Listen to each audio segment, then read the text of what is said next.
Hello, welcome to Cisnewa, the platform where we speak truth to power. The man you see back in the camera is, of course, none other than Simon Ekpa, Mazi Simon Ekpa. Someone that is familiar to us on this platform. You would have seen me on discussion programs with him. And he's always been committed to Biafra, and he supports, at one point, known as a disciple of Mazi Nnamdi Kanu, who we're still asking for the government of the day to release.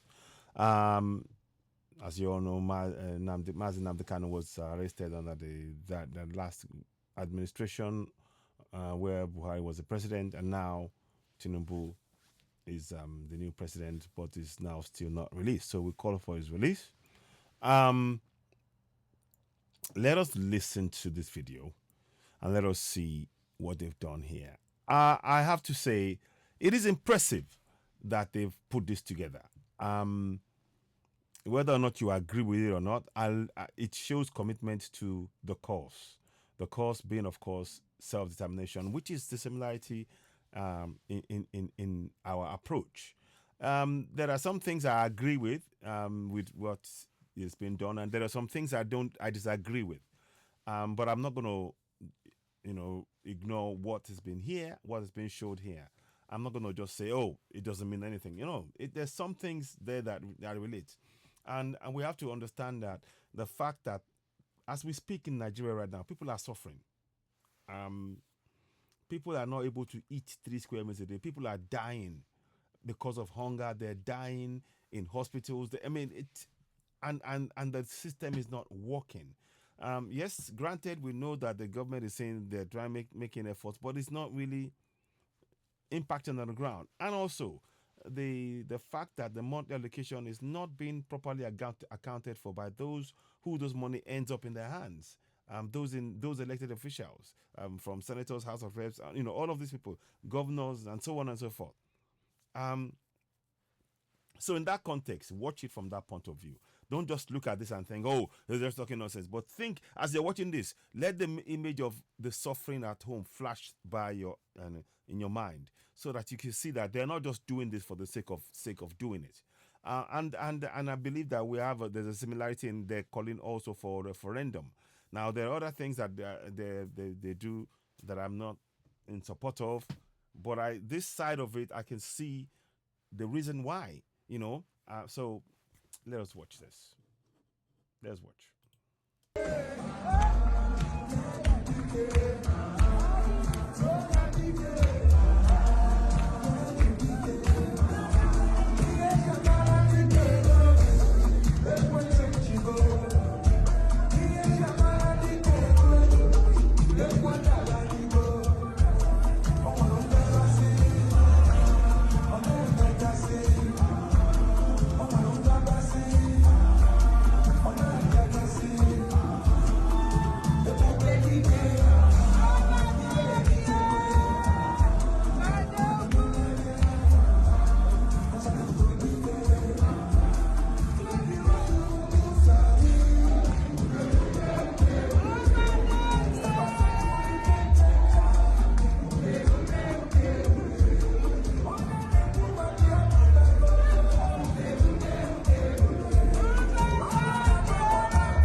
let's hear what of the few words he's gonna say. It's impressive.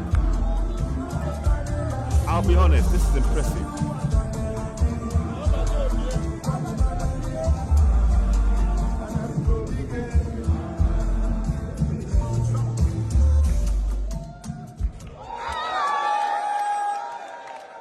Look at that.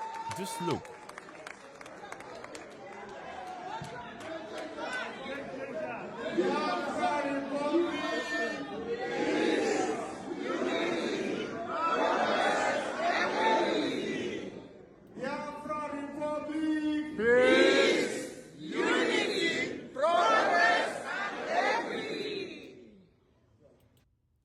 Right, okay. To be honest, I actually got emotional for a second there in what they've done here. I have to admit it. You know, you may disagree with the moves that they do in certain things. You may disagree with so many things. But one thing I have to give applaud is this commitment to what they believe in, which is the self-determination for Biafrans. So for me, I cannot knock this. I can't. It is inspiring in some level on some levels. I do have some concerns about some things that have been done, but that's not my place. They have their way to do things, and we in Yoruba Nation have our own way of doing things. But I recognize what they're trying to achieve here, and that is the commonality. We are both going for self-determination. So I salute the commitment and what they displayed here. What they displayed here for me is not a sign of anything,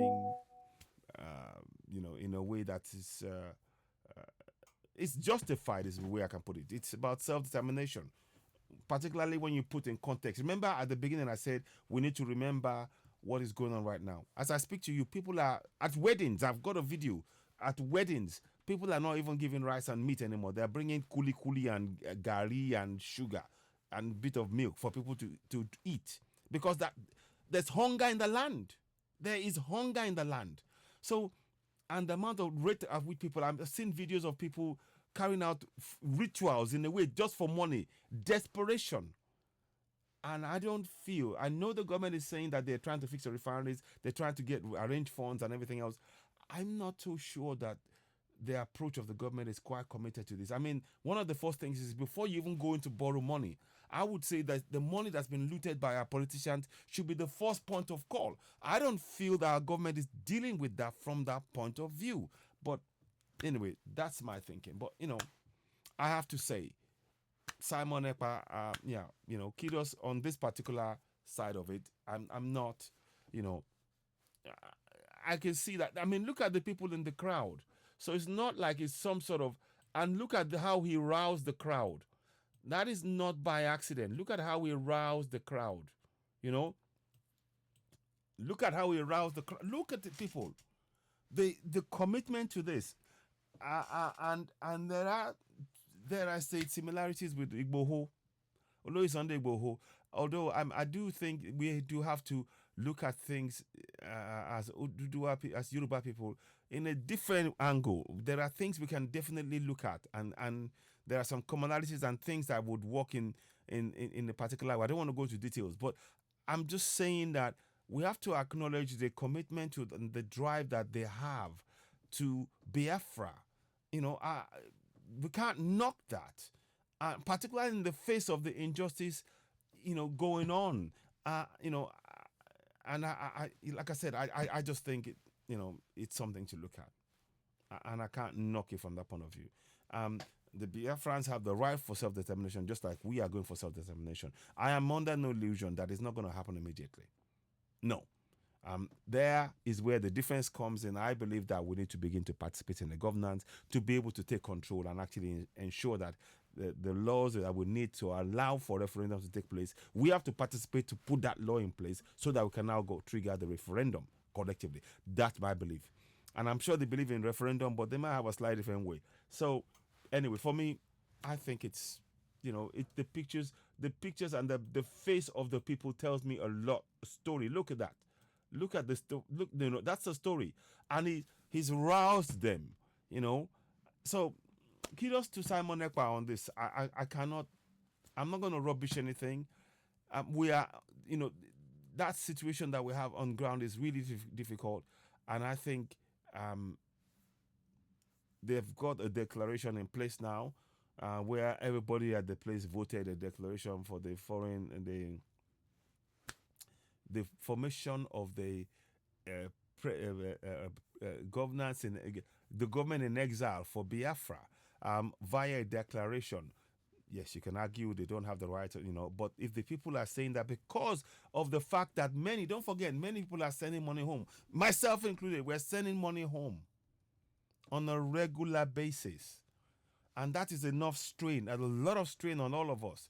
So one has to really look at this thing in a way. Don't just be, oh, it's nothing.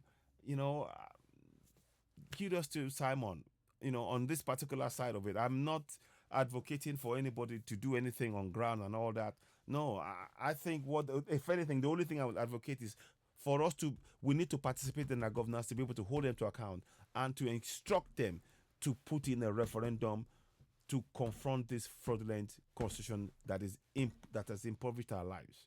That's what I think. But in terms of what they've done here, I have nothing but praise for putting this together in that way. I have nothing for praise for it from that. Now, others may not agree. The point is this: we can't stop them. We can't. And when they do something that we think, we can learn from, certainly we can learn from this. And that's my view. And the the mess on ground is such that unless the government rapidly put in infrastructures in place for the refineries, hospitals, these things in place, naira is now 1,005 or something like that, and it's rapidly disintegrating. I think we should be hitting. Don't be surprised if by December naira hits $2,000, 2,000 naira per dollar. That's the reality. And every time that happens, it shows you why they're justified in going for self-determination. I'm not advocating for anybody to use military means to confront anything. I don't agree with that. But this bit of it, I agree with. And I mean, up to a certain point, you would have to look at the things on the ground as it's happening. And so much has gone wrong that one cannot just blanket say, no, this is nonsense. You cannot say that. I cannot stand here in all good conscience on this platform, since then why? The platform where we speak to people and tell you, oh, this is what they've done here is nonsense. I cannot say that because our governance has not provided for the people. They make empty promises, and that is what has motivated many to say, okay, you know what? It's time for us to have self-determination. So please subscribe to Season AY, hit the video button, give us thumbs up, help us reach more people. I mean, this is really, really, this is something I'll see if I can, anyway, kudos to them, Simon and others. As I said, we definitely don't agree on approach on a lot of areas, but this side of it, I can see it. I can see what they're doing. I can see it makes sense. The declaration is with 100%. That's the right things that we need to look at. I'm saying this because there are bits that we can pick from this from my point of view. But anyway, that's my thing. That's my take on things. And that's what I think. I don't know how you see it. When you get this podcast, please do share. You are, of course, watching Season AY, the platform where we speak truth to power. I'll back later on. Leave a comment and share. Thank you. I'm back for now. Don't forget, subscribe to Season AY, hit the notification button, give us thumbs up, and help us share this podcast. You're watching Season AY, the platform where we speak truth to power. I'll back later on. Thank you. I'm back for now.